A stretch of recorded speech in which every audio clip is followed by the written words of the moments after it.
Ya, baik. Assalamualaikum warahmatullahi wabarakatuh.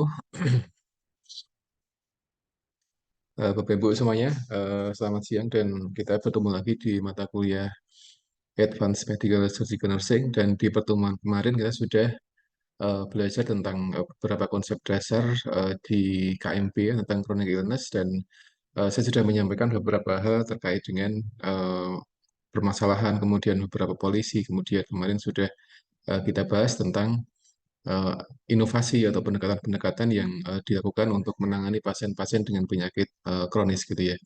Nah, kemudian di pertemuan hari ini saya ada dua materi, jadi saya melanjutkan untuk yang slide kemarin sudah saya sampaikan.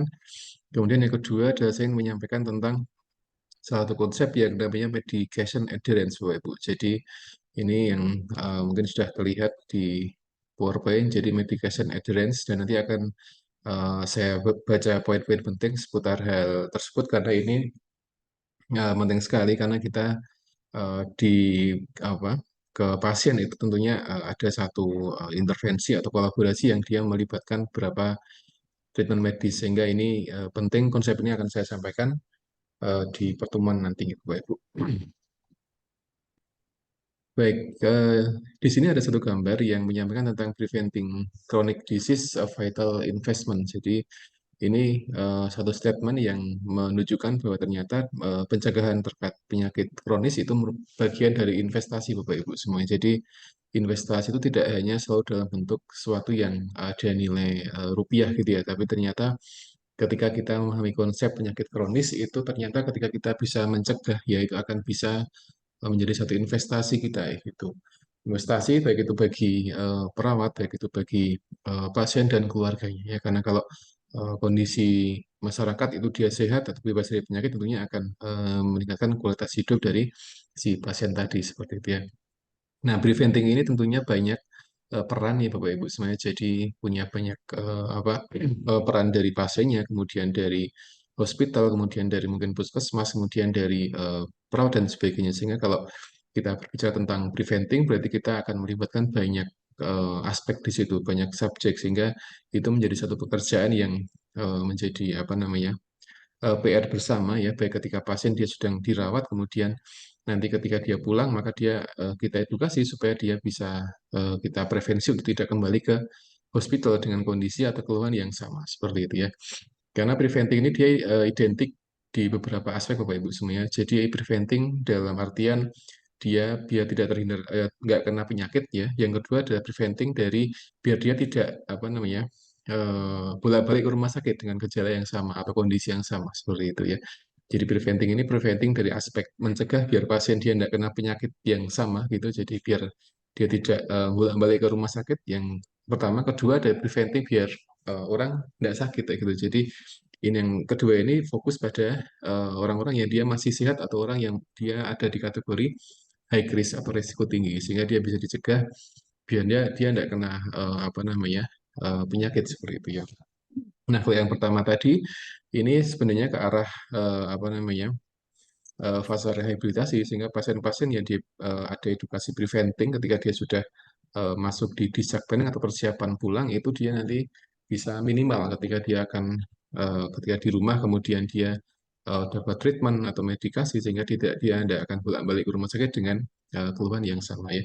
Kalau dia kembali ke rumah sakit dalam artian dia konsul mungkin hal yang tidak masalah, tapi ketika ke rumah sakit kemudian dia di IGD, kemudian dia dapat treatment yang sama pada waktu dia masuk sebelumnya itu akan jadi satu permasalahan ya. Nah, makanya di sini perawat atau mungkin tenaga kesehatan yang lain dia punya peran yang cukup penting untuk dalam aspek preventing Bapak Ibu semua. Jadi mencegah tentang chronic disease ya, karena ini bagian dari investasi gitu ya. Kalau kita bisa mencegah ini, maka tentunya akan bisa kita apa namanya eh, minimalisir dari beberapa pengeluaran ya finansial yang ada di hospital, kemudian dari pasien, kemudian pasien juga akan lebih apa namanya meningkat kualitas hidupnya dan sebagainya. Jadi ini banyak sekali manfaat yang bisa kita dapatkan ketika kita bisa melakukan satu preventing penyakit kronis gitu ya. Dan kemarin di pertemuan yang lalu sudah kita sampaikan tentang beberapa ranking penyakit yang ada di sebuah hospital. Nah, itu barangkali bisa menjadi satu apa namanya panduan ketika kita akan mencegah sebuah penyakit gitu ya. Jadi di sebuah rumah sakit barangkali ada satu ranking apa namanya penyakit ya 1, 2, 3 sampai 10, 10 besar biasanya.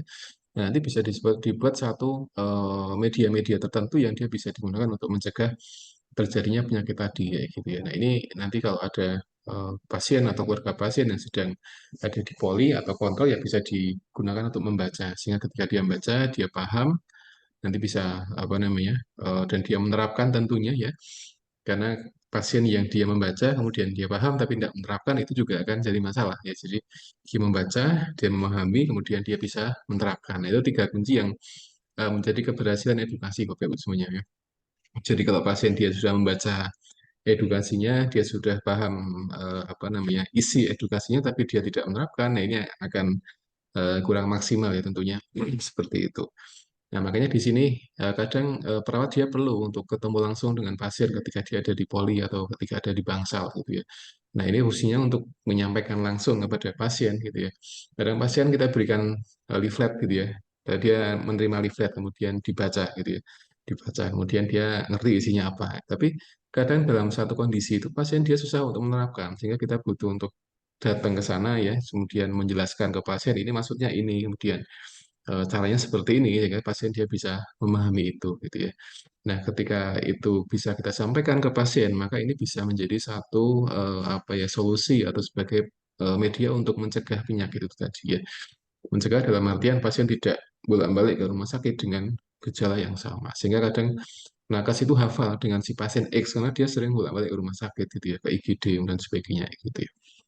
Nah, kemudian yang berikutnya adalah ini beberapa artikel menyampaikan bahwa chronic illness bisa dicegah dengan memanajemen resiko di primary care gitu Bapak Ibu ya. Ya, makanya di primary care atau di puskesmas, di klinik atau di hospital itu dia paling tidak bisa identifikasi ya kira-kira faktor risiko apa aja yang dia menjadi satu permasalahan pada penyakit tertentu seperti itu ya. Nah, tentunya di KMB ini juga banyak sekali penyakit-penyakit yang dia masuk di 10 besar, yang itu menjadi kekhawatiran nakes pada hari ini. Jadi misalkan masih seputar stroke atau hipertensi atau mungkin yang lain itu masih menjadi satu kekhawatiran. Sehingga prevensi terbaik adalah prevensi ketika kita memahami faktor resiko ya gitu. Kira-kira apa sih faktor resiko terjadinya stroke atau mungkin hipertensi atau mungkin gangguan-gangguan yang berkaitan dengan muskuloskeletal sehingga itu bisa dicegah seperti itu ya. Karena eh, benar dikatakan kalau mencegah dia memang lebih bagus daripada kita curing atau mungkin kita memberikan satu pengobatan ya. Tapi ketika sudah terjadi satu penyakit atau pasien dia sudah mengalami simptom, berarti ya curing lebih baik daripada tidak memberikan satu curing kepada pasien atau mungkin caring ya. Nah, makanya di sini disampaikan bahwa memang di antara kunci dari prevention adalah dengan memahami faktor resikonya. Kira-kira apa sih ya gitu. Nah, faktor resiko itu mungkin berbeda-beda di beberapa penyakit ya, sehingga kalau kita memahami misalkan dari stroke, kemudian hipertensi atau diabetes atau mungkin penyakit kronis asma, PPOK itu kan dia punya resiko yang beda-beda. Sehingga kalau kita jaga di poli atau mungkin ada di IGD kemudian atau mungkin kita di apa namanya di bangsal ya kita bisa memberikan satu apa ya edukasi kepada pasien-pasien kita seperti itu ya. Karena edukasi dia merupakan bagian dari apa tindakan yang memang tidak bisa lepas dari perawat gitu Bapak Ibu. Jadi perawat ya di antara apa core-nya adalah dia dengan edukasi kepada pasien dan keluarganya ya. Karena kalau pasien dia tidak kita edukasi, kalau kita berikan sesuatu yang tanpa kita komunikasikan itu nanti akan pasien akan bingung biasanya. Ini jadi buat apa sih gitu? Ini maksudnya apa? Jadi kita memang perlu untuk menyampaikan ke pasien gitu ya. Tentunya dengan bahasa-bahasa yang mudah kepada pasien ya, karena pasien dia macam-macam level pendidikannya dan level kognitifnya dia beda-beda, sehingga kalau kita komunikasi ke pasien ya kuncinya adalah kita menggunakan satu bahasa yang bagus sehingga bisa dipahami oleh pasien kayak gitu ya. Nah, makanya di sini ketika kita memiliki satu program prevention terkait chronic illness kayak gitu ya, di antara hal yang penting adalah bagaimana kita menyampaikannya ke pasien gitu ya. Bagaimana kita mengkomunikasikan kepada si pasien dan keluarganya atau caregiver-nya kayak gitu. Ketika sudah ada topik menarik begitu, tapi dari sisi aspek mungkin kalau ketika membuat brosur itu ada beberapa bahasa yang susah dimengerti, atau ketika kita edukasi langsung ke pasien kita menggunakan bahasa-bahasa yang itu tinggi sehingga pasien susah memahami, nah ini akan menjadi hambatan untuk apa prevensi di sebuah penyakit kronis seperti itu ya. Nah, makanya di sini ketika tadi fokus di prevensi berarti kuncinya ada di komunikasi. Baik komunikasi yang dia sifatnya tulisan ya yang ada di brosur, yang kedua ada komunikasi komunikasi yang dia sifatnya di lisan seperti itu. Sehingga pasien bisa memahami apa yang kita sampaikan di apa namanya topik di leaflet tadi. Nah, di sini eh, apa disampaikan bahwa pencegahan penyakit kronis ini ada beberapa hal, Bapak Ibu. Sebenarnya ada beberapa langkah konkret ya. Yang pertama adalah health promotion, yang kedua ada disease prevention. Nah, health promotion ini contohnya adalah dengan manajemen berat badan ya, gitu ya. Nah, ini bagian dari health promotion-nya. Makanya kalau di primary care itu ya banyak beberapa pasien-pasien yang dia mengalami apa obesitas ya dia diedukasi untuk bagaimana dia bisa turun berat badannya kayak gitu ya. Dan nampaknya beberapa waktu ini di tempat kita di Indonesia tuh banyak sudah bermunculan ya. Jadi pasien-pasien yang dia beratnya di atas 150 kilogram ya gitu. Kemarin di televisi ada satu, kemudian dia sudah meninggal dunia, kemudian selang berapa lama, nggak lama lagi ada lagi ya gitu. Kemudian ada lagi. Jadi sepertinya ini menjadi apa namanya kayak fenomena fenomena gunung es Bapak Ibu sebenarnya. Jadi yang ada yang kelihatan tuh cuma satu atau dua, tapi ternyata di apa di tempat kita atau di masa kita tuh ada banyak sekali orang yang dia obesitas sampai 100 sampai 200 kilogram gitu ya. Nah, ini bagian dari apa namanya asesmen kita sebagai perawat ketika ingin mencegah penyakit kronis kayak gitu ya. Nah, ketika kita melihat berita ya berita yang ada di televisi anak atau remaja atau orang dewasa yang dia beratnya 200 kilogram atau berapa ratus kilogram kayak gitu, apa yang kita berikan adalah wah dia mesti banyak keluhan kayak gitu ya, banyak keluhan, kemudian kadang dia akses ke hospital juga susah, akses ke puskesmas juga susah, karena kadang harus ditandu dan sebagainya gitu ya. Nah, ini menjadi apa namanya trigger ya buat kita para perawat ketika kita fokus di advance medical surgical nursing ya berarti di antara core dari head promotion ada dengan apa ya mengurangi berat badan atau mungkin edukasi di aspek weight maintenance seperti itu. Jadi ini menjadi apa problem ya Bapak Ibu semuanya. Jadi orang dengan berat badan yang lebih itu dia jadi masalah ya. Yang kedua, seorang yang dia berat badannya itu kurang dari normal itu juga akan jadi masalah ya. Makanya yang terbaik adalah ya ada yang normal, kemudian yang kedua adalah sekalipun dia gemuk tapi gemuknya masih dalam batas yang ditoleransi ya. Meskipun gemuk itu ya sesuatu yang mungkin nggak sehat gitu ya. Jadi di tempat kita di sebagian orang mengatakan gemuk nggak apa-apa tapi yang penting orang loro-loronan gitu. Nah, ini kan eh, hal yang mungkin perlu kita apa ya luruskan secara pelan-pelan Bapak Ibu semuanya karena obesitas atau overweight itu ketika dia kronis ya dia akan menjadi satu pintu banyak penyakit di sana gitu sehingga ya, perlu untuk ada satu edukasi atau prevensi bagaimana untuk mengurangi berat badan ya gitu ya. Nah, pasien-pasien yang di obesitas itu rata-rata dia keluhannya adalah apa nyeri di area lutut dan sendi ya gitu. Jadi banyak yang mengeluhkan seperti itu. Nah, kita perlu mengkaji ya, kira-kira dia obesitasnya karena apa ya? Obesitasnya apakah karena memang dia tidak bisa mengendalikan pola makan, atau mungkin dia kena penyakit lain sehingga bisa membuat dia obesitas gitu ya. Contohnya adalah seorang yang mengalami Cushing syndrome Bapak Ibu. Jadi tulisannya Cushing syndrome itu di antara satu kondisi klinis medis yang dia bisa membuat pasien dia gemuk kayak gitu ya. Gemuk dan besar sekali, bisa ratusan kilo seperti itu. Nah, itu terapinya tidak cukup hanya dengan membatasi apa konsumsi buah-buah dan sayur, tapi dia terapinya dia bisa lebih advance. Jadi misalkan dilihat sebabnya apa. Misalkan kalau dia ada tumor di hipofisis, berarti ya diambil tumornya dan sebagainya. Sehingga ketika diambil tumornya, dia pelan-pelan dia berat badannya dia bisa menurun seperti itu ya. Jadi memang ada beberapa kondisi di mana orang tuh gemuk bukan karena dia kebanyakan makan atau kurang olahraga, tapi karena penyakit penyakit juga bisa bikin orang itu gemuk seperti itu ya. Nah, kita perlu mengkaji ke arah sana gitu ya, dari head promotionnya kayak gitu. Jadi ke sebabnya apa, kemudian kalau memang pasien ternyata dia punya kebiasaan makan yang tidak terkendali seperti itu ya, kita edukasi secara pelan-pelan gitu ya. di rumah kira-kira ada resource apa sih yang bisa kita gunakan untuk menurunkan berat badan dari si pasien tadi seperti itu ya.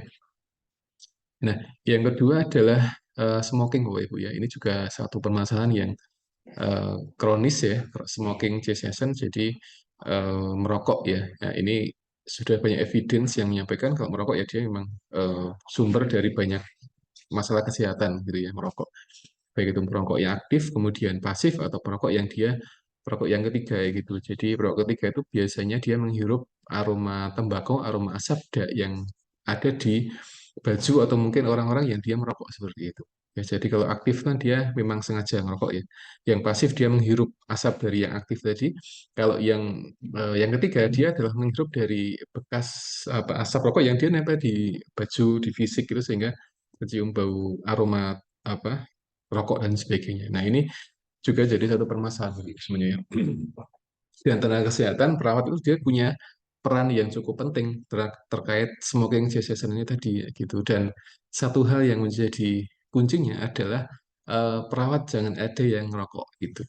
Ya, jangan ada yang merokok. Itu kuncinya itu ya.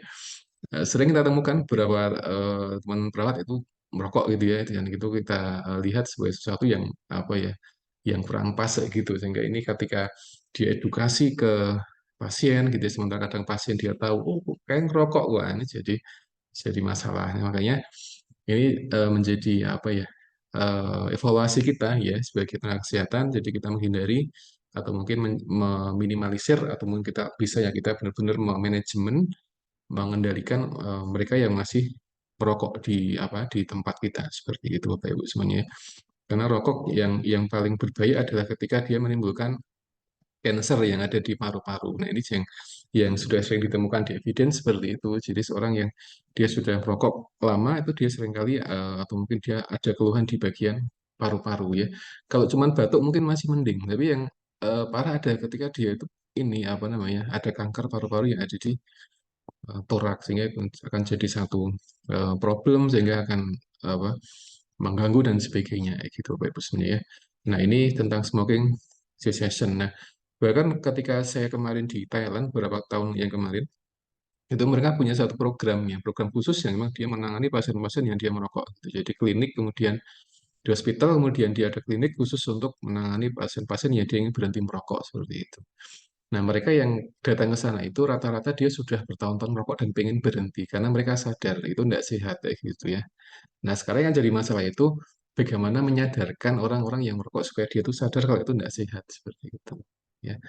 Nah, ini kan bukan satu hal yang apa namanya, yang semudah membalik telapak tangan, Bapak Ibu semuanya, karena ini merubah persepsi seseorang kayak gitu. Nah, ketika seorang dia sudah sadar, ya biasanya dia akan ada motivasi untuk berhenti seperti itu ya. Berhenti minimal dia per hari dia sudah berkurang dosis merokoknya. Itu yang diharapkan. Jadi di Thailand itu seperti itu. Jadi per hari paling tidak dia sudah berkurang porsi merokoknya. Kalau mungkin sehari dia 10 batang ya berarti ketika dia sudah termotivasi berarti dia nanti sehari bisa berkurang menjadi 7 atau mungkin 5 atau mungkin berapa. Tapi dia masih merokok, cuma tidak sebanyak ketika dia belum kita edukasi seperti itu ya. Nah, ini yang apa namanya menjadi PR ya, Bapak Ibu semuanya menjadi kita bersama baik itu yang ada di rumah sakit atau mungkin yang ada di akademik ya, karena yang di akademik juga punya satu kewajiban untuk penelitian dan beberapa dosen itu mereka meneliti tentang smoking cessation. Kira-kira apa sih yang membuat orang itu dia susah berhenti merokok seperti itu. Nah, ini kan berkaitan dengan persepsi ya, persepsi menyadarkan seseorang kayak gitu ya. Nah, ini ketika kita bermain di persepsi dan aspek itu, berarti kuncinya perawat dia harus punya komunikasi yang bagus, punya satu komunikasi yang dia sifatnya mempengaruhi orang lain seperti itu, ya. Nah, ini apa namanya? Terkadang perlu dilatih, perlu untuk dicoba gitu ya, untuk mengedukasi pasien-pasien yang dia masih merokok kayak gitu. Nah, di bangsal itu sering ketika kita lihat pasien-pasien dengan PPOK itu dia punya riwayat merokok gitu ya. Nah, ketika kita tanya kepada keluarga pasiennya, Bu, ini Bapak ini merokok. Wah, gini aku merokok. Luar biasa, kadang ngelinting dan sebagainya seperti itu ya. Nah, ketika sudah sakit seperti itu kan kita menyadarkan keluarga pasiennya dengan mengedukasi dan sebagainya, sehingga ketika pulang nanti keluarga mengingatkan itu ya. Jadi misalkan kalau ngerokok lagi nanti ke rumah sakit lagi dan sebagainya. Nah, itu bagian dari apa namanya prevention atau health promotion-nya. Kemudian yang ketiga adalah manajemen tekanan darah atau blood pressure gitu ya. Nah, ini yang juga menjadi kunci ya dalam manajemen penyakit kronis ya gitu. Nah, hipertensi itu kadang tidak dikeluhkan orang ya. Beberapa lansia itu dia tensinya tinggi sampai 100 sampai 200 gitu, tapi dia rasanya biasa-biasa aja ya. Karena dia sudah terbiasa dengan tensi tinggi, tapi ketika diturunkan sampai 160 ya dia malah justru malah pusing. Nah, saya enaknya malah tensi tinggi ya, ini mas jadi masalah gitu ya. Nah, lansia dengan tensi sampai 200 itu kan apa namanya sudah warning Bapak Ibu ya, warning ya gitu. Bahkan di beberapa buku itu menuliskan kalau hipertensi itu dia ada silent killer, jadi pembunuh tapi dia diam-diam itu. Nah, diam-diam itu artinya dia tidak ada gejala apa-apa. Dia tidak ada warning, dia tidak ada satu apa ya kondisi klinis yang menunjukkan kalau dia akan sakit itu tidak ada. Tapi tiba-tiba dia ngedrop ya, tiba-tiba dia kena stroke, tiba-tiba dia apa namanya pingsan dan sebagainya. Makanya tekanan darah itu kadang perlu kita pantau dengan rutin, terutama pasien-pasien yang dia apa stroke ya, stroke kemudian dia pulang ke rumah, kemudian dia dipoli dan kita cek tekanan darahnya. Nah, kalau perlu pasien diberikan satu apa grafik ya, grafik misalkan grafik tekanan darah. Misalkan hari ini dia ngukur berapa, kemudian minggu depan dia berapa. Nanti akan kelihatan grafiknya apakah meningkat atau mungkin turun. Nah, ini perlu kita sampaikan kepada pasien-pasien yang dia memang eh, faktor high risk ya atau dia risiko tinggi yang dia bisa terkena penyakit yang berkaitan dengan pembuluh darah ya gitu ya. Stroke kemudian penyakit jantung itu dia semuanya punya apa namanya punya satu efek dari hipertensi yaitu tekanan darah ya. Nah, pasien-pasien yang dia tensinya rendah pun juga apa namanya juga akan satu jadi masalah gitu ya Bapak Ibu semuanya. Nah, pasien-pasien dengan hipotiroid itu dia rata-rata atau umumnya dia tensinya malah rendah dibanding pasien-pasien yang dia mengalami hipertiroid. Nah, itu kadang perlu kita cek ya dengan lab ya T3 T4-nya kita lihat kemudian berapa skornya kemudian kita sampaikan kepada pasien kayak gitu ya. Makanya tekanan darah itu kadang dia menjadi simptom dan kadang dia menjadi sebuah disease sendiri ya gitu. Jadi diagnosa medis hipertensi atau mungkin gejalanya dia diantaranya adalah hipertensi. Makanya ketika pasien dia mengeluhkan dia pusing, kemudian setelah kita cek kok dia tekanan darahnya tinggi, ya berarti apa namanya? Kita perlu melihat kira-kira dia sebabnya apa, ya. Apakah dari aspek nutrisi atau mungkin dari aspek yang lainnya. Nah, ini tiga hal yang menjadi kunci dari health promotion. Jadi ada manajemen berat badan, kemudian smoking, ya, kemudian ketiga adalah tekanan darah. Karena ketika ini terkendalikan, insya Allah eh, pasien atau mungkin apa namanya keluhan kita yang di rumah sakit dia akan lebih minim ya minim sakitnya. Tapi ketika mereka tidak bisa mengendalikan tiga hal ini ya berarti akan punya faktor risiko terkena kondisi-kondisi yang lain. Nah, ini bisa menjadi satu panduan kita untuk mengedukasi pasien-pasien yang ada di rumah sakit seperti itu. Nah, yang kedua adalah disease prevention, Bapak Ibu. Jadi pencegahan ya, pencegahan penyakit. Nah, ini bisa dengan screening, bisa dengan modifikasi gaya hidup. Jadi itu ya, screening itu mengkaji dan sebagainya gitu ya. Makanya kadang beberapa waktu sekali kita perlu screening ke pasien ya. Kalau di puskesmas kadang ke masyarakat, kemudian ada posyandu lansia, posyandu anak-anak dan sebagainya itu mereka screening ke sana ya, gitu ya.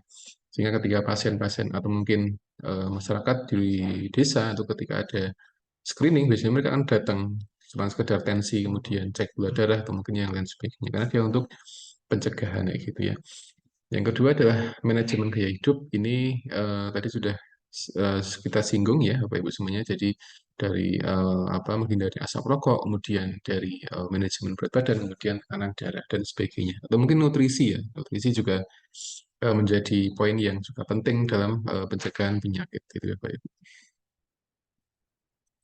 Nah, di sini ada satu tabel ya yang menyampaikan tentang beberapa kondisi, misalkan apa namanya eh, smoking cessation, kemudian aktivitas fisik, kemudian konsumsi alkohol dan juga perubahan atau kombinasi dari diet gitu Bapak Ibu semuanya.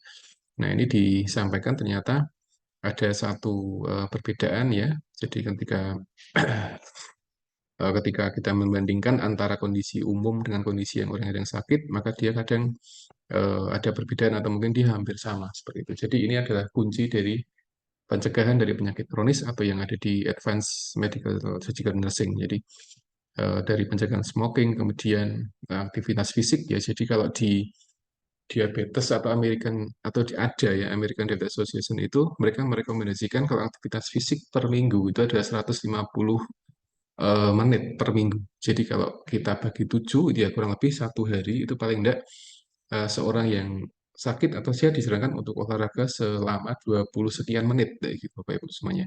Jadi ada ya di Amerika pernah memberikan satu rekomendasi dan ini disampaikan secara umum ya, baik kepada orang yang diabetes atau yang dia sehat itu disarankan untuk olahraga gitu ya. Olahraga selama 150 menit per minggu. Nah, ini kalau kita bagi 7 ya kurang lebih 20 sekian menit ya kalau kita bulatkan menjadi setengah jam per hari ya gitu ya. Kadang orang nggak sempat per hari, tapi kadang dirapel di apa akhir minggu gitu ya. Akhir minggu dan sebagainya gitu ya. Dan beberapa waktu lalu saya membaca ada satu sindrom yang ini sering dikeluhkan oleh mereka yang olahraganya itu ngerapel. Jadi Senin sampai Jumat tidak pernah olahraga, kemudian Sabtu Minggu olahraga, dan ketika olahraga kemudian dia cedera. Itu ada satu sindrom yang namanya weekend warrior syndrome apa ya? Weekend warrior syndrome. Jadi weekend kemudian warrior kemudian syndrome. Nah, ini sindrom yang sering dikeluhkan oleh mereka yang dia tidak pernah olahraga selama weekday antara Senin sampai Jumat, kemudian dirapel berjam-jam olahraga 1 hari full di Sabtu dan Minggu. Nah, kemudian akhirnya mereka injury, cedera dan sebagainya ya. Dia injury kemudian kadang ada yang dislokasi dan sebagainya itu dia contoh dari weekend warrior syndrome kayak gitu. Nah, ini contoh yang real yang ada di evidence base. Jadi ketika orang olahraganya itu dia tidak konsisten, ketika dirapel di hari terakhir gitu ya, itu malah muncul sindrom tadi ya. Jadi weekend warrior syndrome. Nah, makanya saran dari ADA itu adalah 150 menit per minggu. Nah, kalau kita bagi per hari berarti ya setengah jam. Setengah jam itu bagi orang yang terbiasa tuh nggak lama. Jadi olahraga baru jalan muter perumahan itu sudah setengah jam. Jadi sudah sesuai dengan rekomendasi. Ini untuk maintenance, itu untuk maintenance kesehatan ya. Kemudian yang ketiga adalah ini moderat alkohol yang kalau kita sebagai seorang Muslim juga tidak boleh ya alkohol sehingga ini karena risetnya ada di luar negeri dan mereka memang punya satu keyakinan kalau alkohol ya boleh-boleh saja dan boleh dikonsumsi tapi dengan batas yang moderat. Tapi kalau di Indonesia yang mayoritas Muslim ya itu tidak diperbolehkan untuk konsumsi alkohol sekalipun dia 0,000 sekian persen itu tidak boleh. Jadi ini yang poin ketiga ini kita skip saja karena ini risetnya di luar negeri dan memang budaya di sana alkohol ya diperbolehkan ya nggak ada yang larang bahkan eh, apa di risetnya disampaikan kalau moderat alkohol dia masih dibolehkan untuk pencegahan penyakit kronis kayak gitu ya. Tapi ini ketika kita berbicara tentang satu kultur ya berarti beda kultur kemudian kita korelasikan dengan aspek persepsi agama dan sebagainya akan berbeda terkait konsep alkoholnya gitu. Yang keempat adalah kombinasi dari perubahan diet ini juga penting ya untuk pencegahan dari penyakit kronis ya.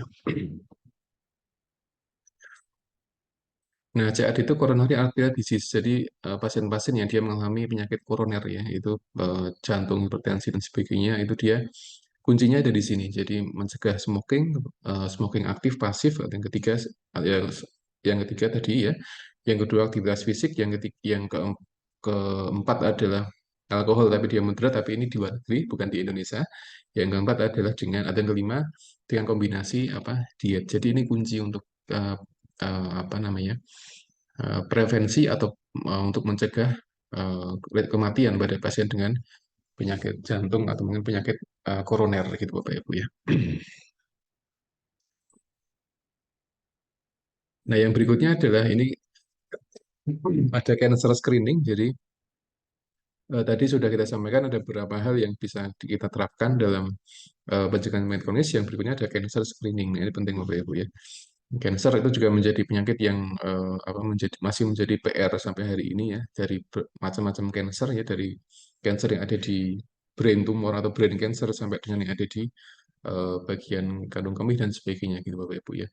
Nah, makanya kanker itu bagian yang satu penyakit yang memang eh, wajib ya, istilah wajib untuk dimasukkan dalam program prevensi ya gitu. Jadi ketika ada satu hospital atau ada puskesmas dia punya program prevensi penyakit kronis ya dia paling tidak memasukkan cancer kayak gitu ya. Jadi dia melihat di lingkungan di sekitar itu ya, apakah dia sedang banyak cancer atau tidak. Kalau ada pun nanti dibuat semacam ranking, kira-kira ranking pertama cancer apa dan sebagainya. Jadi kita tahu yang paling banyak diderita orang itu cancernya tipe yang apa, sehingga kita bisa mencegah gitu. Nah, mencegahnya tadi sudah kita sampaikan bisa melihat dari faktor resikonya gitu ya. Faktor risiko kanker itu bisa dikaji di beberapa macam-macam jenis kankernya gitu sehingga itu bisa difokus pencegahan untuk cancer ya. Jadi ada cancer screening program ya gitu ya. Nah, yang berikutnya di sini ada satu statement bahwa effective primary care for chronic condition requires continuity dan sebagainya. Jadi kalau sebuah program pencegahan itu akan sukses, akan berhasil ya di antara kuncinya adalah dengan continue ya, continue komprehensif kemudian koordinasi. Continue itu dia punya progres yang bagus dan dia ada jadwal rutinnya, regular screening misalkan. Jadi setiap seminggu sekali atau mungkin 2 minggu sekali atau sebulan 4 kali itu bisa menjadi satu program Bapak Ibu sebenarnya ya. Yang kedua ada comprehensiveness. Jadi dia berkaitan erat dengan apa sih yang di screening, apa sih yang dicegah kayak gitu. Jadi kalau pencegahnya adalah pada penyakit lansia, berarti yang nanti yang dikaji adalah semua aspek pada lansia kayak gitu ya. Baik dari aspek apa namanya, aspek fisiknya, aspek psikologisnya, aspek sosialnya, kemudian dari aspek apa namanya, kultural, kemudian spiritual itu juga masuk dalam konsep konsep apa comprehensiveness seperti itu. Jadi tidak hanya aspek fisiknya saja yang dikaji atau yang dicegah, tapi aspek lain juga perlu diperhatikan ya, karena apa kondisi fisik sama psikis itu kadang dia saling berkaitan ketika orang itu sakit gitu ya. Jadi orang yang dia sakit kronis itu kadang psikisnya juga ikut sakit ya gitu. Dan sebaliknya. Sehingga kalau kita berbicara tentang comprehensiveness itu ya berarti fokus kita adalah pada penanganan satu penyakit atau pencegahan yang dia sifatnya melibatkan dari apa namanya fisik, kemudian non fisik, kemudian kultural dan sebagainya itu semuanya. Kemudian yang ketiga adalah koordinasi. Nah ini penting. Koordinasi ini bisa sifatnya kolaborasi antara perawat, kemudian dengan dokter atau mungkin dengan tenaga kesehatan yang lainnya. Begitu.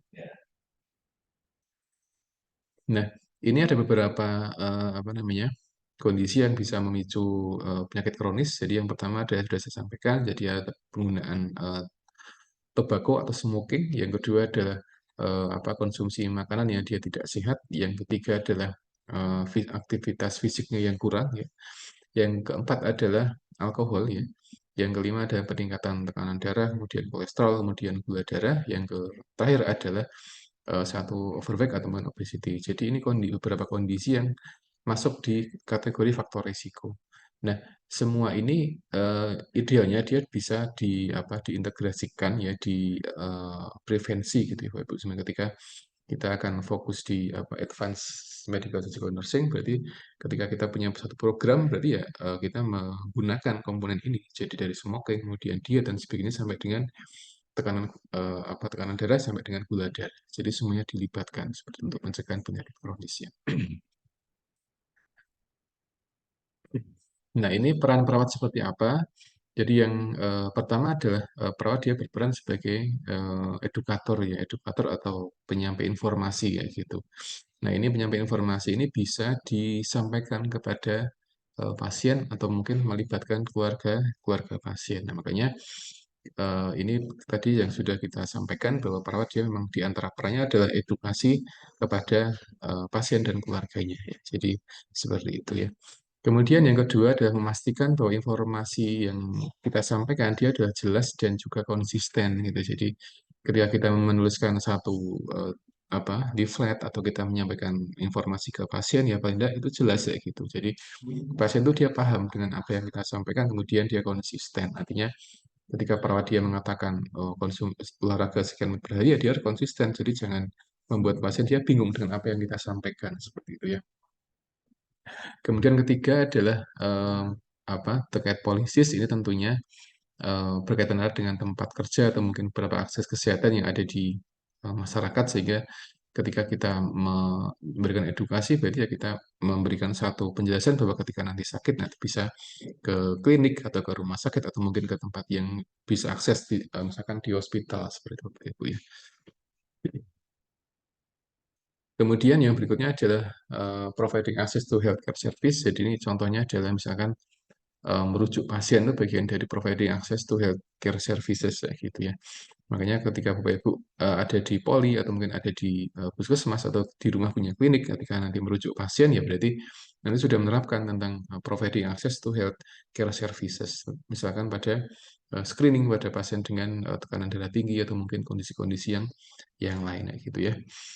Baik, ini mungkin akan saya padding dulu untuk materi ini, kemudian saya izin untuk share materi tentang medication adherence, Bapak Ibu. Jadi mungkin ini satu konsep yang harus sering kita ulang-ulang ya. Saya pun juga belajar lagi, Bapak Ibu. Sebentar, saya medication adherence ini. Nah, sudah kelihatan Bapak Ibu untuk artikel yang saya sharekan? Sudah nggih? Sampun Pak Di. Oke, baik. Ini apa? Papernya judulnya adalah Patient Medication Adherence Measure in Daily Practice, Bapak Ibu. Jadi mungkin saya tanya dulu, apakah Bapak Ibu pernah mendengar istilah medication adherence sebelumnya mungkin di kuliah lain atau seminar atau mungkin apa gitu? Jadi ini konsep sendiri medication adherence ya, gitu. Sudah pernah membaca, mendengar mungkin di apa kuliah atau seminar atau apa gitu Bapak Ibu? Bu Anis pernah Bu Anis atau Bapak Ibu yang lain medication adherence ya, gitu. Ini yang saya buat ini. Ya, jadi ini konsep sendiri ya. Jadi ini konsep tersendiri yang memang ini fokusnya ya. Jadi kalau di sini ada satu definisi Bapak Ibu. Jadi ini di sini ada satu kalimat ya definisi yang disampaikan WHO ya. Jadi apa itu medication adherence? Dia adalah level di mana pasien itu dia mentaati apa yang menjadi rekomendasi dari tenaga kesehatan berkaitan dengan pengobatannya seperti itu. Bahasa singkatnya level kepatuhan pasien ya, gitu Bapak Ibu. Jadi ini medication adherence ya. Nah, ini ada konsepnya sendiri. Jadi sudah dibahas di banyak artikel, sudah dibahas di banyak penelitian. Jadi ketika seorang dia risetnya di sini, berarti dia fokusnya pada kepatuhan pasien seperti apa sih gitu ya. Nah, bahasa kita, bahasa sehari-hari kita adalah kepatuhan pasien. Jadi seberapa patuh pasien dengan rekomendasi apa nursing dan juga medis ya gitu ya. Karena ketika kita diskusi masalah medication adherence, berarti membahas tentang banyak rekomendasi yang berkaitan erat dengan terapi pasiennya. Tidak identik dengan obat saja, tapi dia bisa dengan nutrisi, kemudian dia bisa dengan pengobatan juga bisa, kemudian bisa dengan edukasi, itu dia masuk dalam medication adherence gitu Bapak Ibu ya.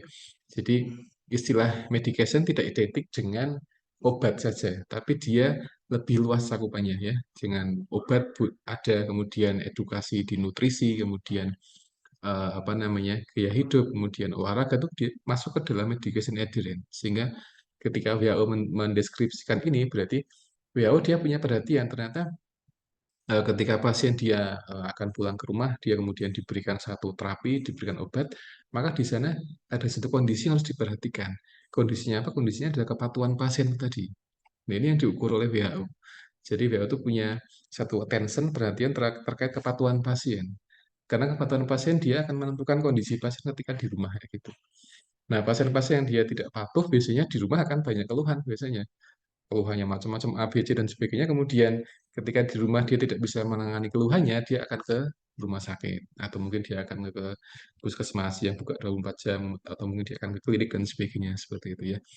Makanya di sini disampaikan oleh WHO. Jadi apa itu definisi dari medication adherence gitu. Jadi level di mana pasien itu dia patuh dengan rekomendasi dari nakes gitu. Jadi semakin pasien itu patuh dengan rekomendasi, berarti nanti dia akan semakin minim simptomnya. Tapi ketika pasien dia tidak semakin tidak patuh dengan rekomendasi, berarti nanti sudah ada risetnya sendiri kalau nanti akan banyak keluhan gitu ya. Jadi misalkan contoh yang paling mudah adalah konsumsi obat-obatan atau mungkin ya medikasi. Ya medikasi Pak nanti di rumah diminum sehari 3 kali, ya gitu. Contohnya seperti itu. Nah, di rumah pasien hanya minum 2 kali atau sekali saja. Karena mungkin di rumah nggak ada yang ngelengke, nggak ada yang motivasi, sehingga pasien ameng pisan aja. Jadi konsumsi obatnya cuma sekali sehari.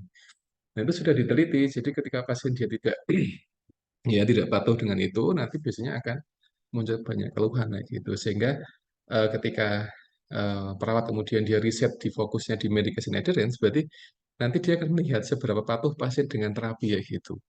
Nah, terapi itu dia tidak identik dengan obat-obatan, tapi dengan edukasi, dengan kita ngomong ke pasien itu bagian dari terapi, Bapak Ibu semuanya.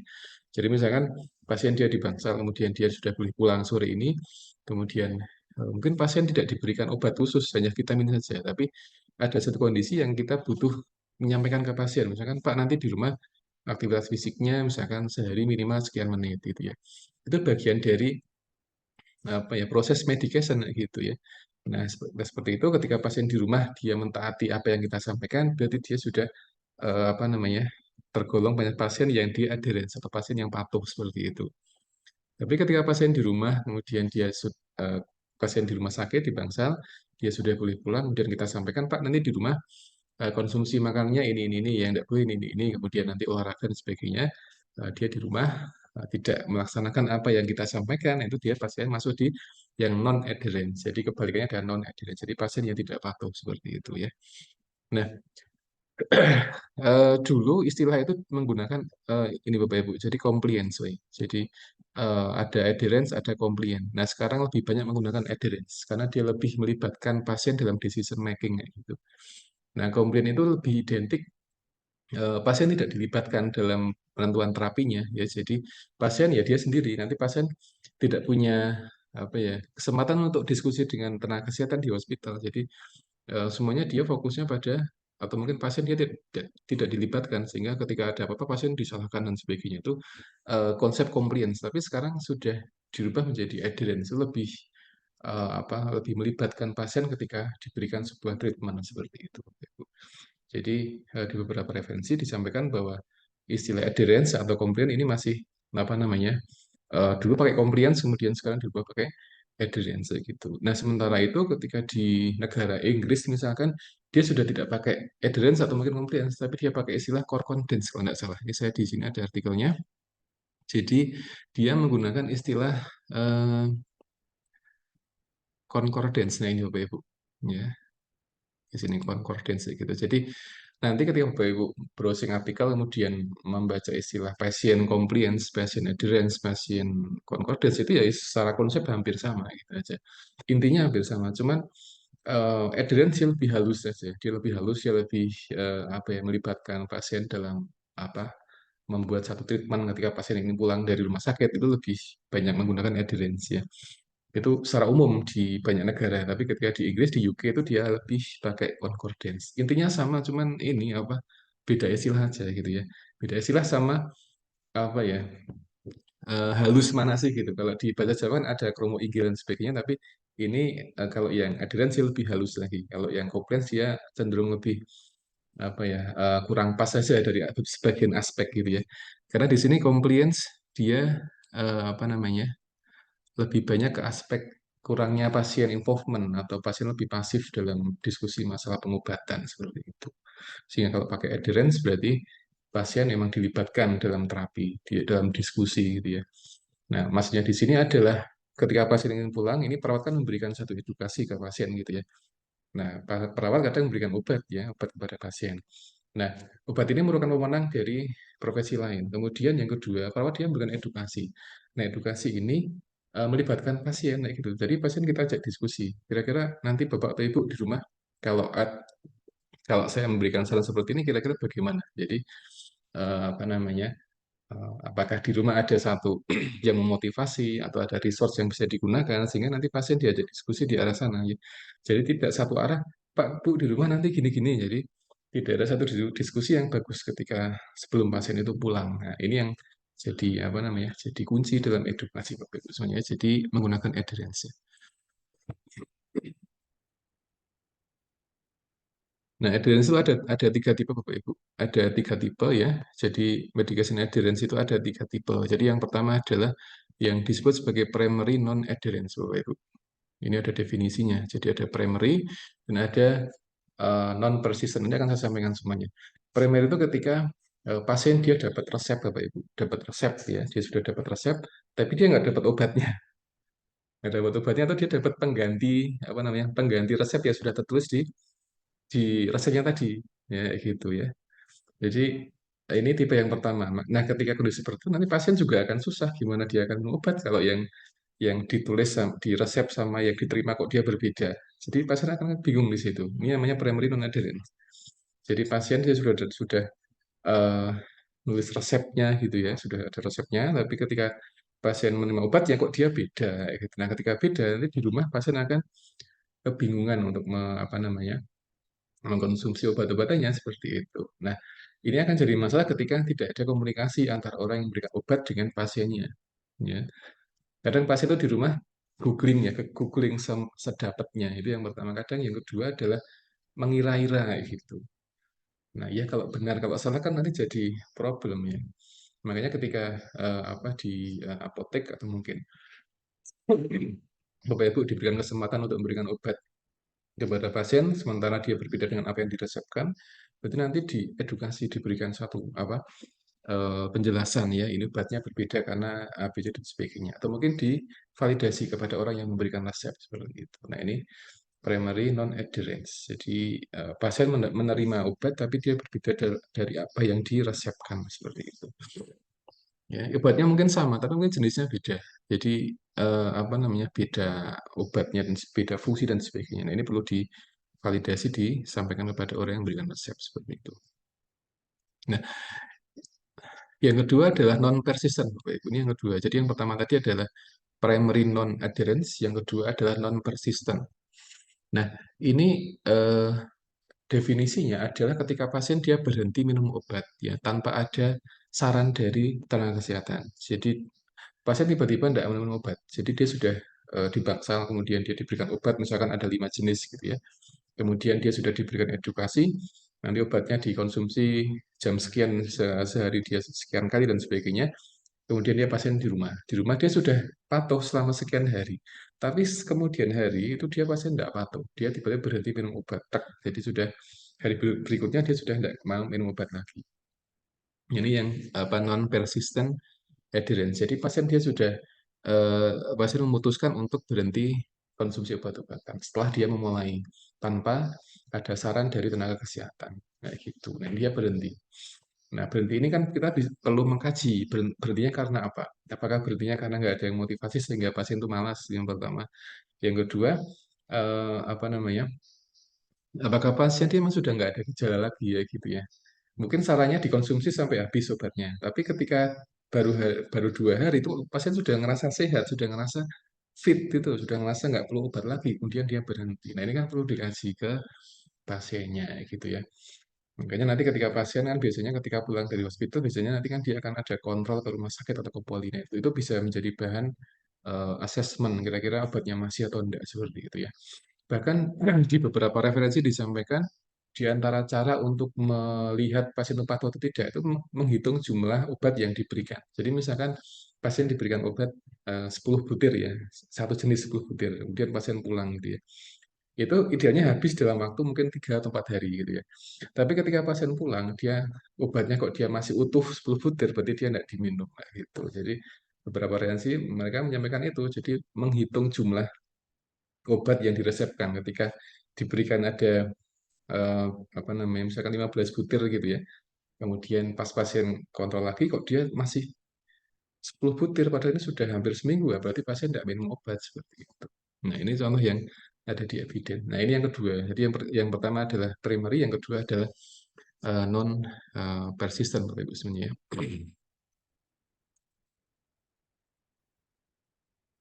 Nah, yang ketiga adalah ini Bapak Ibu, jadi non conforming namanya. Jadi non conforming adherence gitu yang ketiga.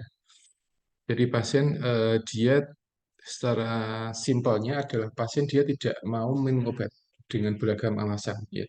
Atau mungkin dia mau tapi dia di luar apa ya, di luar rekomendasi gitu ya. Ya, jadi misalkan satu hari diminta minum obat 2 kali sehari, pagi dan sore. Nah, pasien dia pikirannya biar cepat sembuh sehari 5 kali ya, nah, itu jadi beda. Namanya non conforming Bapak Ibu ya. Nah, makanya di sini eh, perawat dia punya satu apa ya, satu ini ya, peran untuk merubah persepsi pasien atau mungkin pola pikir pasien terkait obat kayak gitu. Obat itu diberikan sehari 2 kali itu sudah ada penelitiannya, sudah ada uji cobanya. Jadi bapak atau ibu di rumah tidak boleh mengkonsumsi obat kurang dari 2 kali sehari atau lebih dari 2 kali sehari. Itu sudah di luar apa namanya, di luar penelitian gampangnya seperti itu ya. Itu bisa disampaikan kan dengan bahasa-bahasa yang lebih variatif sehingga pasien dia paham dan bisa menerapkan seperti itu ya.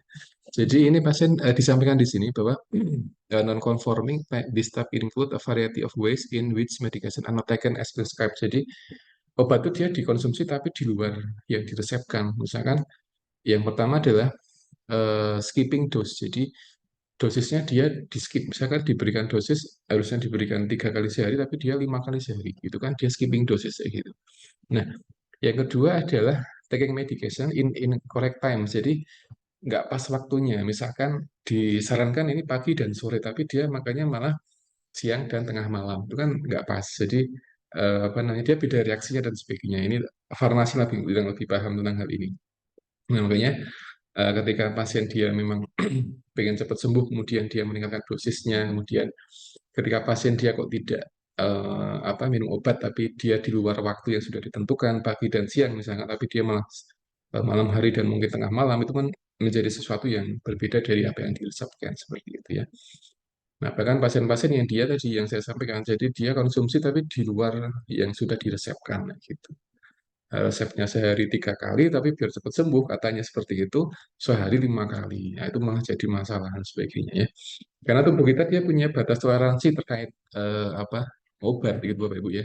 Jadi ketika seorang itu dia konsumsi obatnya itu dia di luar resep, itu biasanya tubuh akan punya reaksi sendiri, entah jadi macam-macam ya. Karena obat dia pasti ada apa namanya, ada ininya, ada satu efek samping dan sebagainya, ada kontraindikasi dan sebagainya. Ini juga perlu disampaikan kepada pasien-pasien yang ada di bangsal ya, ketika dia ingin apa namanya, ketika dia ingin pulang kayak gitu. Jadi ketika kita di bangsal kemudian pas ingin pulang, ya kita sampaikan dengan sedetail mungkin ya tentang obatnya fungsinya apa, kemudian kapan dia diberikan, kapan dikonsumsi, kemudian efek sampingnya apa, itu dia disampaikan semuanya. Jadi jangan dikasih Pak ini sehari 3 kali, udah ini enggak gitu, tapi harus ada lebih lengkap kayak gitu ya.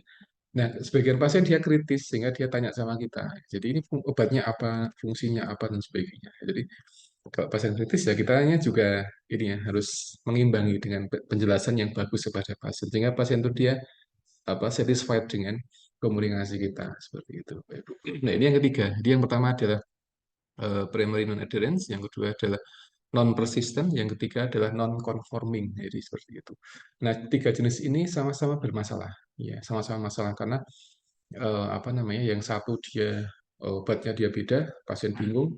Yang kedua, pasien tiba-tiba berhenti minum obat tanpa ada alasan yang jelas. Ya, yang ketiga adalah pasien dia melebihi dosis ketika minum obatnya. Ini semuanya tiga bermasalah. Nah, gitu. Nah, yang benar seperti apa? Yang benar adalah ketika pasien dia tadi sesuai dengan definisi WHO tadi. Jadi pasien mentaati ya. Jadi mentaati apa yang sudah disampaikan oleh tenaga kesehatan. Jadi ini tidak khusus bagi, mohon maaf dokter saja, tapi ini khusus bagi semua tenaga kesehatan. Jadi healthcare provider, bukan untuk medicine atau nursing saja. Jadi semuanya.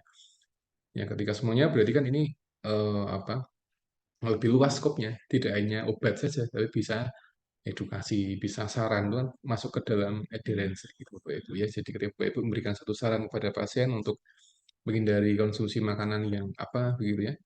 Nah, itu ketika pasien taat itu pasien sudah adherence ya gitu. Jadi meskipun ada istilah medication itu tidak identik dengan obat, tapi dia lebih luas karena WHO menyampaikan dia dari from healthcare provider. Jadi luas sekali, tidak hanya dokter saja. Perawat pun juga punya hak untuk mengedukasi pasien ya, untuk menjelaskan obat dan sebagainya gitu. Begitu Bapak Ibu. Sudah mau 4:30. Kemudian yang berikutnya adalah sebentar saya pilih yang poin-poin saja. Oke. Oke, yang ini aja. Nah, di sini ada beberapa metode ya. Metode yang untuk meningkatkan apa kepatuhan pasien terkait terapi atau mungkin medikasi yang kita berikan Bapak Ibu semuanya. Jadi yang ini ada beberapa, ada satu, dua, kemudian tiga sepertinya ya. Semoga sebelum jam 4 sudah selesai. Yang pertama adalah level prescribing-nya. Ini yang pertama. Jadi ini ada tiga metode yang bisa kita tempuh untuk meningkatkan kepatuhan pasien, Bapak Ibu ya. Yang pertama adalah level of prescribing-nya. Jadi ini ada 2 poin. Yang pertama adalah introduce collaborative approach with patient kayak gitu. Nah, kolaborasi ini ternyata tidak identik dengan sesama nakes, Bapak Ibu ya. Di paper ini disampaikan. Jadi antara nakes dengan pasien itu bisa dikatakan sebagai kolaborasi ya. Di sini introduce collaborative approach with patient kayak gitu. Jadi pasien kita ajak diskusi terkait pengobatan yang akan diberikan. Pengobatan atau edukasi atau saran itu pasien kita libatkan semuanya. Jadi tidak satu sisi saja, tapi pasien diajak komunikasi gitu ya. Nah, ini apa namanya pasien yang disampaikan whenever possible libatkan pasien dalam decision making terkait medikasi atau terapinya kayak gitu ya. Ada beberapa ranah tertentu, dokter dia punya ranah sendiri, perawat dia punya ranah sendiri, dan pasien juga dia dilibatkan ketika kita menyampaikan itu gitu ya. Misalkan apa namanya dokter dia punya ranah untuk memberikan resep, kemudian dosisnya berapa kali, kemudian pemilihan obatnya jenisnya apa saja ya.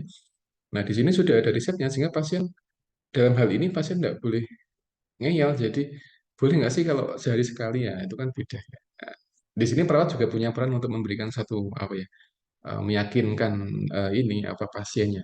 Ini sudah ada risetnya 3 kali sehingga nanti kita tinggal memberikan edukasi seperti itu. Jadi apa, introduce, jadi mengenalkan collaborative approach dengan pasien di level prescribing kayak gitu ya.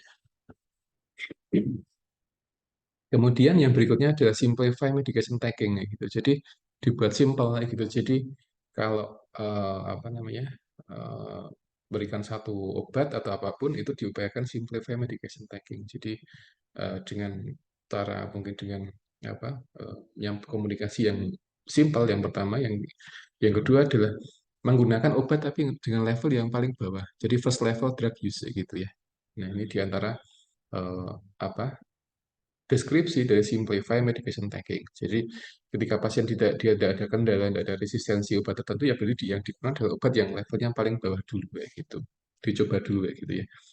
Nah, ini ada ranah sendiri ya, ada profesi sendiri yang mengatur itu, misalkan apa level 1, level 2 atau golongan dan berat dan sebagainya gitu, Bapak Ibu. Nah, yang kedua adalah communicating with patient. Jadi komunikasi yang terpenting. Ya, tadi ada level prescribing-nya, jadi pasien kita libatkan ya dengan treatment-nya. Tadi yang saya ulang lagi, treatment tidak identik dengan obat, tapi kadang edukasi lifestyle bagian dari medikasi sehingga kita punya hak di sana untuk memberikan edukasi kepada pasien gitu ya. Kemudian yang kedua komunikasi ke pasien ya gitu. Nah, apa sih yang dikomunikasikan ini ada 1, 2, 3, 4, 5. Ada 5 poin ya, 3W, 2H. Jadi explain key information when prescribing atau memberikan obat ya gitu. Jadi 3W, 2H. W yang pertama adalah what. Ini obat apa sih? Namanya apa gitu kan. Mungkin isinya pamol, tapi kan namanya beda-beda. Ya, itu kita sampaikan ke pasien, Pak ini obatnya isinya namanya ini, isinya ini, gramnya ini, seperti itu. Buat itu nama obatnya dulu. Yang kedua adalah why. Kenapa sih dikasih itu? Gitu.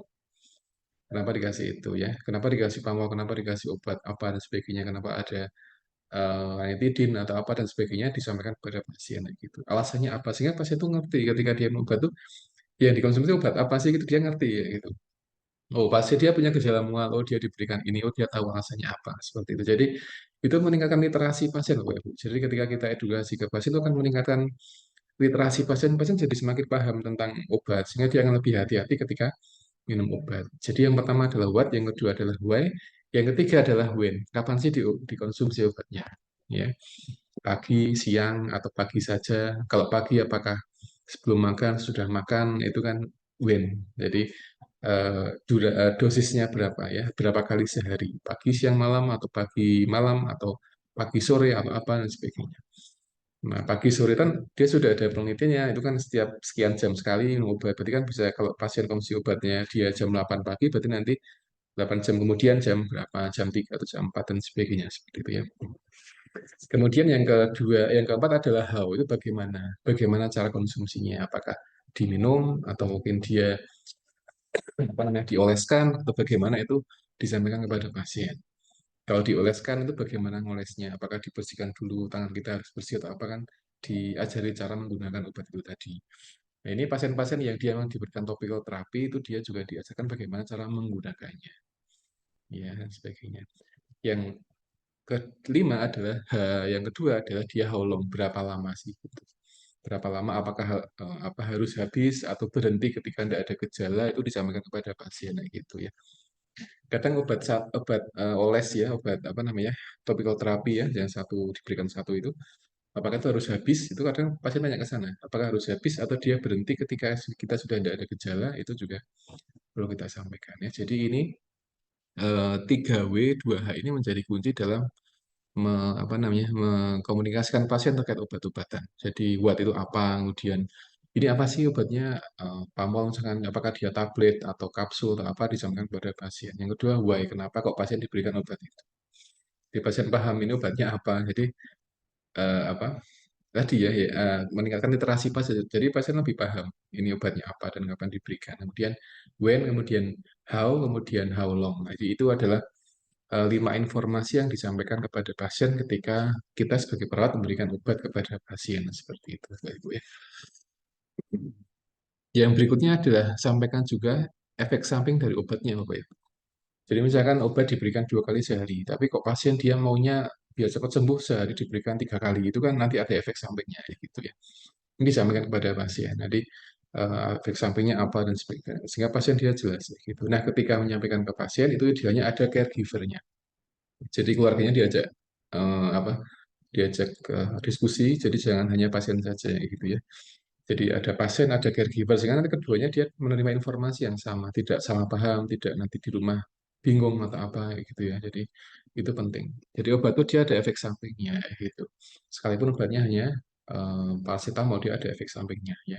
Kalau dikonsumsi dalam jumlah yang berlebihan malah akan jadi toksik ya bagi tubuh. Ketika toksik malah dia tidak akan menyembuhkan, tapi malah akan menimbulkan gejala yang lain. Gitu Bapak Ibu. Jadi eh, nah, disampaikan juga di paper ini bahwa ketika pasien memahami side effect itu kadang resikonya adalah pasien menjadi tidak patuh dengan obat. Itu di antara resiko ketika menyampaikan efek samping kayak gitu ya. Nah, ini apa tantangan bagi kita. Jadi kita meyakinkan pasien kayak gitu. Nah, pasien-pasien yang dia paham efek samping obat itu kadang menjadi nggak mau minum obat. Nah, dia dikasih obat tertentu, kemudian kita sampaikan, Pak, nanti efek sampingnya ada ini gitu ya. Nah, di rumah dia mungkin apa worried, apa khawatir, kemudian dia ketakutan gitu ya dengan efek sampingnya, tapi dia malah melupakan simptom yang harusnya dia hilangkan dengan obat tadi. Jadi pasien menjadi malah tidak minum obat karena dia takut dengan efek sampingnya seperti itu. Nah, ini apa peran dari nakes untuk meyakinkan pasiennya. Jadi diajak komunikasi ya, di apa dipengaruhi dengan pengaruh yang bagus bagaimana dia biar konsumsi obat-obatannya teratur dan sebagainya kayak gitu ya. Jadi ketika rutin konsumsi obat nanti ya, apa namanya dia bisa hilang gejalanya ya gitu. Nanti kalau ada sesuatu yang dikeluhkan dari pasien nanti bisa untuk menyampaikan kepada ketika di poli atau di mana saya disampaikan keluhan tadi seperti itu ya. Jadi masing-masing obat dia ada ini Bapak Ibu ada apa namanya side effect-nya. Itu yang harus kita sampaikan kepada pasien ya. Jadi ketika pasien jangan hanya disampaikan dosisnya sehari 3 kali, tapi harus disampaikan tadi ada apa, ada what, where, why, when, how, and how long, kemudian satu lagi efek sampingnya ya gitu.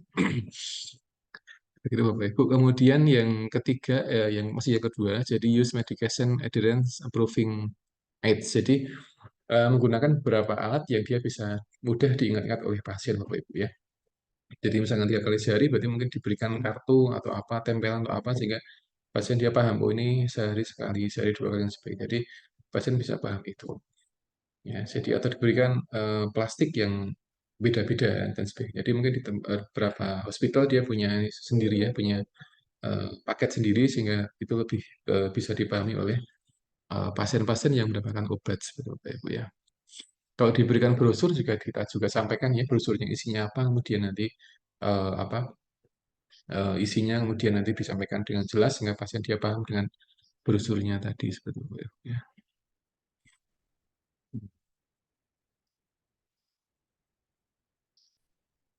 Nah, yang berikutnya ada provide behavioral support. Jadi ini penting ketika Bapak Ibu semuanya apa mengedukasi pasien kemudian nanti disupport dengan untuk rutin kontrol di poli misalkan seperti itu ya. Karena ini kolaborasi dengan pasien, buku incorporate-nya. Jadi intinya adalah memaksimalkan medikasi terapinya seperti itu dan ini dengan apa perilaku atau mungkin dengan attitude dari nakesnya tadi. Jadi nakes dia harus punya attitude yang bagus sehingga pasien itu dia bisa nurut dengan kita seperti itu ya. Dengan edukasi, komunikasi sehingga nanti obat-obat yang diberikan itu dia bisa dikonsumsi oleh pasien dengan uh, patuh dengan adherence tadi ya. Jadi pasien tidak ada primary non adherence, tidak ada non conforming dan sebagainya sehingga itu bisa lebih maksimal mengatasi simptom pasiennya ya. Nah, ini yang ketiga adalah during follow up. Ini yang tadi yang pertama adalah apa Bapak Ibu? Ada level prescribing-nya, yang kedua adalah komunikasi, yang ketiga adalah dengan follow up Bapak Ibu. Jadi di follow up ya. Ini bisa dengan pasien diminta untuk datang ke poli sehingga kita bisa ngecek ya obatnya itu habis atau tidak seperti itu ya. Jadi ketika di poli, ketika kita apa namanya ke pasien, ya pasien akan pulang dari bangsal, kita sampaikan Pak nanti obatnya ketika kotor di bawah. Tujuannya untuk kita hitung ada yang seperti itu ya, dicek ini obatnya diminum nggak sih gitu ya. Nah, jadi ketika apa diberikan 10 kok nggak kelong-kelong, nah berarti nggak diminum. Itu kan contoh dari non adherence Bapak Ibu. Nah, kemudian di sini ada mengkaji apa kepatuhan ya selama kita follow up kira-kira pasien ada keluhan nggak sih selama minum obat kayak gitu keluhannya apa dan sebagainya gitu Bapak Ibu.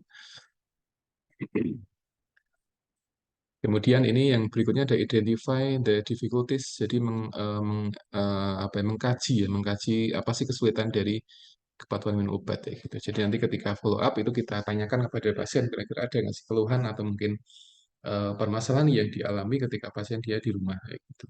Susah minum obat atau nggak ada yang ngingetin atau pernah lupa sehari nggak minum obat sama sekali atau mungkin pernah beberapa hari atau apa dan sebagainya gitu ya. Dan pastikan pasien dengan keluarganya itu mohon maaf ada yang bisa membaca. Jadi kadang kalau di rumah sakit kan ada diberikan tulisan ya 3 kali sehari atau apa begitu ya itu paling nggak pasien bisa bisa membaca ya. Ya, pasien lansia tuh dia butuh caregiver sehingga memang kita perlu melibatkan caregiver ketika mengedukasi pasiennya gitu Bapak Ibu. Jadi ada caregivernya anak, istri, suami atau yang lain sehingga dia bisa dijadikan sebagai apa ya yang membantu pasien untuk mengkonsumsi terapi atau dengan medikasi tadi gitu Bapak Ibu. Oke.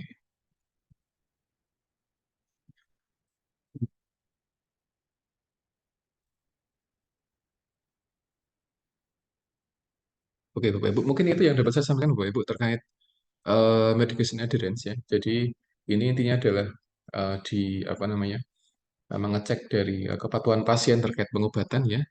Kemarin saya baca di RPS KMP, KMP 1 itu yang advance itu ada yang pertemuan kedua membahas tentang farmakologi. Jadi saya lebih fokus kepada konsep ini saja ya, karena farmakologi itu sudah ada apa namanya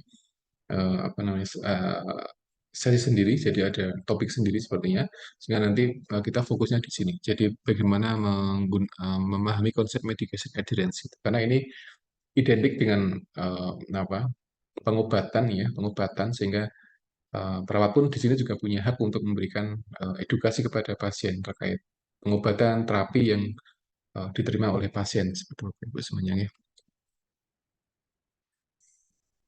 Ya, baik sampai di sini ada diskusi mungkin silakan Bapak Ibu. Ada diskusi barangkali pengalaman-pengalaman di rumah sakit memberikan obat kepada pasien ya begitu atau mungkin yang pernah jaga di poli kira-kira ada keluhan atau mungkin ada Pagi, saya permasalahan. boleh Nggih, tanya. monggo Pak Fajar Arianto silakan Pak. Nggih, monggo. Assalamualaikum warahmatullahi wabarakatuh. Waalaikumsalam warahmatullahi wabarakatuh. Mohon, mohon maaf Bapak, berizin bertanya terkait dengan materi yang Bapak sampaikan. Saya bekerja di unit dialisis Bapak. Oh di hemodialisa, oh nggih, pripun? Dialisis, ya. Nggih. Yang ada beberapa pertanyaan, ada 5 kalau nggak salah. Yang Wah, pertanyaan pertama borongan. terkait terkait dengan Mohon maaf, materi Bapak yang ini sinyalnya kok suaranya putus-putus ya? betul, Suaranya, nggih. Nggih, tapi coba disampaikan aja. Saya nggih menyimak. Ini putus-putus. pertanyaan pertama Nggih. untuk materi yang Bapak sampaikan yang pertama kali itu Bapak, saya boleh bertanya? Oh, nggih, boleh Pak, boleh, nggih, silakan. Yang yang itu ya menyampaikan PDF itu ya. ya akut sama kronik materi Oh itu. nggih. Oh nggih, Ah, nggih silakan. Nggih pripun Pak? menyampaikan bahwa untuk akut sama kronik itu tergantung dari penyakitnya atau diagnosisnya. Betul, betul, Yang saya betul. Nggih, tanyakan, betul. tanyakan waktu dikatakan akut sama kronik itu waktu nolnya dimulai saat kapan? Apakah dari pemeriksaan apa atau dari pengkajian yang seperti apa? Itu yang pertama. Yang kedua, Nggih, Bapak kemarin menyampaikan terkait dengan simptom. Kita betul. harus melakukan penanganan terkait simptom ke pasien. Yang saya Betul. tanyakan, Nggih, apabila simptom itu banyak, lebih nggih. dari tiga, apakah ada skala prioritas terkait penanganan antara akut dan kronik? Iya, nggih. Oke. Oke, Oke, terus yang ketiga, saya Borokan nih. bekerja di Iya, unit dialisis antara iya, gagal ginjal kronik dan akut. Bahwa kalau iya. menurut pemahaman saya bahwa kronik itu sesuatu yang irreversible, tidak bisa kembali ke akut. Apakah yang Betul. Bapak sampaikan, apakah ada dari kronik bisa ke akut selain di terkait dengan gagal ginjal kronik? Oh nggih. Oke. Yang keempat, yang Bapak sampaikan yang materi yang baru aja tentang adirin. Bapak Nggih, menyampaikan bahwa kita harus mengedukasi betul. sama pasien. Di Nggih. unit kami itu kita sudah memberikan edukasi ke pasien bahwa melibatkan keluarganya, orang terdekatnya terkait dengan pemberian obat atau minum obat di Nggih. rumah, tentang nutrisi, bahkan cairan pun itu pasiennya iya, masih iya. Dia tahu bahwa untuk kenaikan cairan yang banyak akan menjadi sesak atau tentang nutrisi tidak boleh makan buah-buahan, tetapi Nggih. Nggih. pasiennya itu ngeyel itu emang keras kepala, apalagi pasien punya DM maupun hipertensi itu memang Wah, iya. di kami itu sangat sulit sekali, bahkan Hmm. keluar menginformasikan ke kami, oh pasiennya ngeyel mas diomongin ra gelem wis di golek dewi kan gitu. Bahkan seperti itu, gimana treatmentnya untuk pasien kami agar manut dalam pengobatan, dalam pemberian nutrisi makanan yang dikonsumsinya, atau Iya. cairan proses konsumsi cairan yang diminumnya. Itu Nggih. yang kelima, yang terakhir, tadi Bapak menyampaikan bahwa pemberian terapi kita harus memberikan 3W sama 2H. Nggih, betul. 3W2H, what, when, dan sebagainya sampai how long, how, dan how long. Pasien itu karena tidak mau ribet kasarannya, tidak mau kontrol lagi karena berhubungan dengan kos sama transportasinya, karena jauh ke pelayanan kesehatan, berhubungan dengan rujukan. Kadang pasien itu beli sendiri di apotek. Nah, Nggih. gimana kenyataan di lapangan seperti itu, padahal di awal kita sudah memberikan 3H, 3W sama 2H terkait obatnya 2H. apa. Nggih. Pasien itu pengen aku keluhan seperti ini, aku tak obat yang apotek seperti itu gitu. Itu Nggih. Nggih, Pak Wawan, matur nuwun. Ini mohon maaf saya agak terputus suaranya. Jadi saya tadi menangkap ada 5 pertanyaan ya, Pak Wawan ya. Pak Fajar maksud saya. Yang ya, pertama terima kasih. adalah, nggih, nggih. Karena tadi putus suaranya, jadi di sini masih agak begitu jelas apa pertanyaannya. Tapi mohon nanti bisa diulang lagi untuk yang saya tanyakan. Yang pertama, kapan sih melihat dari perbedaan antara akut sama kronis tadi yang pertama tadi ya. Nah, itu bisa dilihat dari pertama gejala awal yang muncul sama apa namanya, kapan dia tidak ada gejala lagi seperti itu.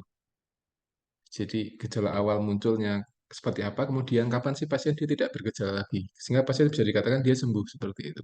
Nah, ini kemarin saya memahami, memberikan contoh dari konsep apa wound care, Pak Fajar ya, wound care. Jadi wound care itu dia dikatakan akut ketika dia maksimal adalah sembuhnya selama 1 bulan. Itu luka yang akut seperti itu. Tapi ketika dia dikatakan kronis ketika dia lebih dari sebulan. Kenapa sebulan? Karena itu sesuai dengan prinsip penyembuhan luka. Jadi dari apa ada 3 atau 4 fase tadi itu dari situ sehingga eh, disimpulkan di beberapa referensi bahwa memang akut sama kronis itu dia dilihat dari apa namanya, ketika pasien dia gejala muncul pertama kali sampai pasien dia benar-benar sembuh seperti itu. Jadi intinya melihat simptom yang pertama dikeluhkan sampai kapan sih terakhir dia tidak ada seperti itu. Itu ketika dia ringnya sebulan berarti dia dikatakan sudah penyakit yang akut. Tapi ketika dia lebih dari sebulan berarti dia sudah kronis. Ini di konsep wound care seperti itu. Nah mungkin di konsep yang penyakit lain mungkin beda lagi Pak Fajar nih. Jadi masing-masing konsep penyakit dia punya ring sendiri dalam menentukan akut atau kronis seperti itu. Ya, hipertensi atau mungkin asma itu dia ada sendiri sehingga kita memang butuh memahami masing-masing konsep itu. Tapi secara prinsip kita melihatnya dari keluhan pasien dari simptomnya seperti itu. Jadi ketika simptom pasien sudah tidak ada, sudah hilang ya itu atau sudah berkurang sangat signifikan, berarti dia sudah masuk dalam fase eh, rehabilitasi sehingga dia sudah tidak lagi dalam kondisi yang akut seperti itu. Itu yang saya pahami di evidence seperti itu. Jadi masing-masing itu dia dilihat dari konsep penyakit yang pertama, yang kedua adalah dilihat dari simptomnya. Kapan dia selesai atau kapan pasien dia tidak mengeluhkan lagi simptomnya. Ketika simptomnya, ketika pasien akut itu dia sudah selesai, nggak ada simptom sama sekali, kemudian dia kok di bulan depan dia ada keluhan lagi, berarti dia sudah beda lagi ya gitu. Jadi dia bisa ada prolong dari akut sehingga dia masuk di fase yang kronis. Jadi dia dari simptomnya, Pak Fajar gitu. Mangatan gitu Pak Fajar gitu.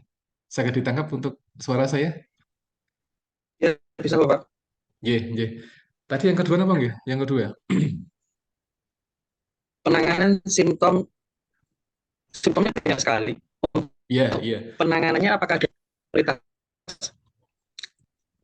Iya, penanganannya tentunya melihat dari seberapa ini, seberapa apa level kegawatannya gitu ya. Jadi akut sama kronis itu dia levelnya dia beda-beda. Kalau akut dia biasanya kita melihat dari level kegawatannya. Jadi level emergensinya seperti apa. Itu yang ada di evidence. Jadi pasien dia punya 10 simptom, tapi kita perlu melihat kira-kira mana sih yang apa yang paling utama kita tangani dulu apa. Jadi ini hampir sama ketika kita belajar di emergency care gitu atau BTCLS itu sama. Jadi yang paling pertama ditangani adalah yang mereka punya level emergency yang tinggi. Itu kita tangani seperti itu. Ya. Gitu Pak Fajar gitu kurang lebih jawabannya ya. Atau mungkin Ya Bapak. nggih. Jadi menanganinya dari level yang pertama dengan kegawatan yang tinggi, emergency yang tinggi untuk akut baik akut atau mungkin yang kronis seperti itu. Dan kadang sebagian penyakit yang sebagian orang yang dia ada penyakit kronis itu pun juga sama. Jadi dia kronis tapi di antara sela-sela waktu kadang dia ada kondisi emergensi ya gitu. Sehingga itu yang harus kita tangani. Sekalipun pasien dia punya 3 atau 5 simptom, yang pertama adalah yang dia punya emergensi yang tinggi, baik itu respirasi atau mungkin yang lain sebagainya gitu. Akut pun juga kurang lebih sama. Jadi prinsipnya adalah melihat apa namanya level emergensinya kayak gitu. Mana sih yang lebih darurat untuk ditangani dulu. Biasanya dengan berhubungan dengan respirasi atau apa namanya sirkulasi itu kan hal yang sering dijadikan pertimbangan untuk menangani simptom pada pasien dengan akut kronis, akut illness atau mungkin chronic illness seperti itu. Seperti itu. Ngoten Pak Wajar nggih, kurang lebih jawaban saya. Semoga bisa menjawab. Ini Bapak. Nggih, yang ketiga tadi apa pertanyaannya? Dari kronik itu bisa kembali ke akut Pak, terkait dengan diagnosis penyakit. Melihat dari penyakitnya dulu apa, kayak gitu. Ya, kondisi kronis dia kronis biasanya dia akan bisa ketika dia hilang kronisnya ketika pasien tidak ada simptom lagi seperti itu. Jadi misalnya hipertensi pasien dia kronis kemudian dia sembuh ya, sembuh sehingga dia sudah keluar dari fase kronis ya. Nah, dia keluar dari fase kronis kemudian selang beberapa bulan lagi kemudian dia kena hipertensi lagi. Nah, dia sudah bisa masuk di fase akut seperti itu. Jadi akut atau kronis itu dia bisa dilihat dari simptomnya ya. Dari simptomnya. Ketika simptomnya itu dia sudah tidak ada, berarti nanti pasien sudah keluar dari fase itu dan ketika pasien ada lagi, jadi dia bisa masuk di fase akut seperti itu. Ya. Yang saya pahami dari yang pernah kita baca seperti itu, antara kronis sama akut. Tapi ini masing-masing penyakitnya beda-beda Pak Fajar ya. Jadi kita perlu memahami konsep masing-masing penyakitnya. Kira-kira apa namanya? Ada kondisi di mana dia bisa sembuh dari kronis, kemudian dia bisa kena akut lagi ketika dia sembuh dari kronis, kemudian setelah jarak sekian waktu dia kena lagi seperti itu. Intinya pasien dia sudah tidak ada simptom lagi, sudah dia tidak ada gejala sama sekali, ya. Dia tidak ada keluhan terkait apa yang ada di penyakit pasien, itu dia sudah bisa dikatakan dia sudah selesai dari fase kronis gitu. Tapi ketika dia setelah selesai kemudian sekian waktu dia muncul lagi penyakitnya, dia sudah bisa masuk di akhir. Ngoten Pak Fajar nggih, jawaban saya kurang lebih nggih. Ya, ya. Nggih. Nggih. Terus yang apa lagi Pak? Yang berikutnya? Memberikan edukasi sudah melibatkan keluarga itu gimana Oke. untuk pasien Iya. ke Iya. Apakah pasien sudah pernah disampaikan tentang efek samping ketika pasien dia tidak adherence dengan treatmentnya? Itu mungkin yang menjadi kunci Pak Fajar ya. Edukasi kadang kan kita fokus pada definisi dan sebagainya yang jadi hal-hal yang biasa saja. Tapi kadang yang jadi masalah adalah apakah pasien sudah memahami tentang efek samping ketika dia tidak patuh dengan terapi yang sudah diberikan. Ya. Nah, ketika pasien dia tidak belum sampai ke sana informasinya, ini pasien biasanya akan muncul non adherence tadi seperti itu. Tapi ketika pasien sudah sampai ke sana sudah paham ya, sudah paham caranya, sudah paham pengobatannya, kemudian dia kok masih tidak patuh, berarti memang karakternya seperti itu, dan ini tantangan keluarga untuk tetap mengedukasi lagi seperti itu. Ya. Sambil didoakan Pak Fajar, sambil didoakan. Ya. Seperti itu. Kadang pasien-pasien di hospital seperti itu, kadang luar biasa ngeyelnya. Jadi dia tuh seolah lebih paham daripada nakes itu loh. Tapi ya kita kan tidak boleh marah di depan pasien ya, tidak boleh kita cemburu, tidak boleh. Jadi kita tetap harus menyampaikan dengan cara yang baik. Kita menyampaikan, Pak ini gini-gini ya, sekalipun nanti pasien di rumah nggak patuh ya itu menjadi kondisi yang ada di sana di rumah, dan tetap kita meyakinkan dari anggota keluarga pasiennya untuk menjaga itu, untuk memberikan satu edukasi dan sebagainya. Ya sekali-sekali pasien dijelaskan tentang efek sampingnya seperti itu. Ya. Begitu ya, Pak Fajar nggih. Iya, Bapak. Nggih. Oke, semoga menjawab nggih Pak dari apa yang ditanyakan oleh Pak Fajar tadi. Iya, Bapak. Nggih. Bisa terima, Pak. Nggih. Ini suaranya masih putus-putus. Mungkin panjenengan di lokasi yang agak susah sinyal barangkali.